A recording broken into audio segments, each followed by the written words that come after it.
Hi, you watching your favorite YouTube channel, Learning Digital.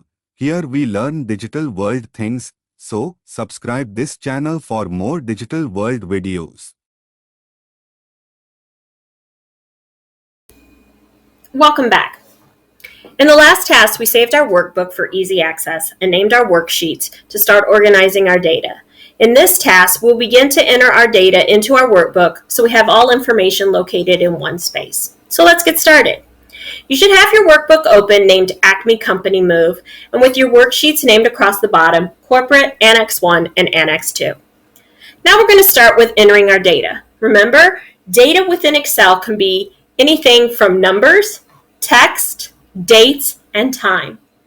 Let's start with getting our data entered. But before we do, let's take a moment and look at some of the most used keys on our keyboard when doing data entry into Excel. When doing data entry, you don't want to have to click on a cell, type in the information, and then click on the next cell. This becomes very cumbersome when you have large amounts of data to enter into your worksheets. So now we're going to go over a few things that can kind of help you. One of the first keys that we like to talk about is the Tab key. The Tab key is located on the left-hand side of your keyboard. Tab allows you to move from one cell immediately to the right of that cell as seen here.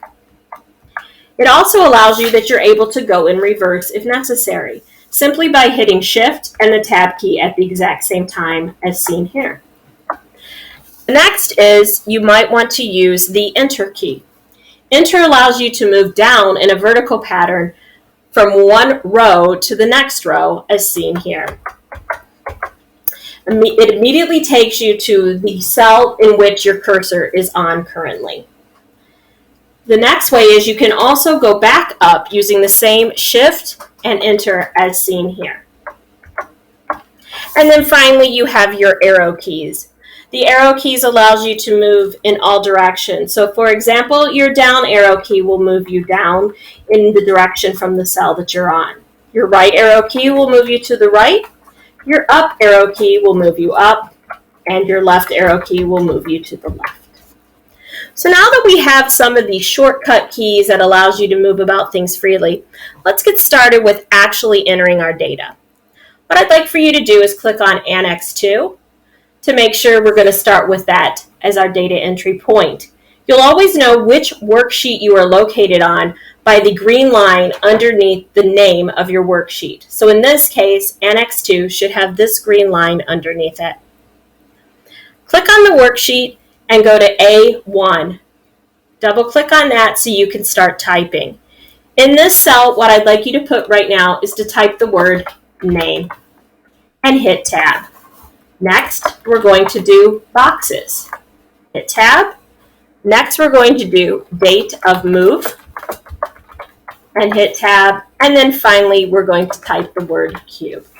What we've done here is created data for our headers. These allow us to know what type of information will be located in that column going down. This allows you to readily identify your information. Once you are completed, the next thing we're going to do is finish the data entry on our spreadsheet. When you are done, your Annex 2 spreadsheet should look the same as this one here. As you see, we have names, number of boxes, the date of our move, and our cube numbers located in here.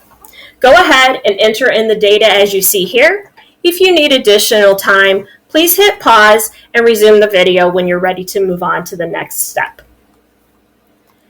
Now that we've created our data within Annex 2, we're now going to create the data, same thing, in Annex 1.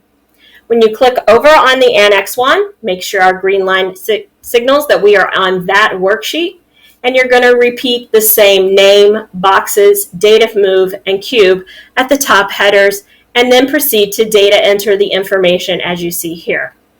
If you need additional time to complete this process, please feel free to pause the video and resume when you are ready.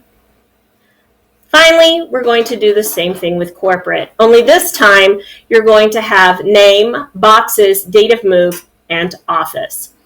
Once you have that, please enter all the data that's down below, and if you need more time, please feel free to pause the video and return when you are ready.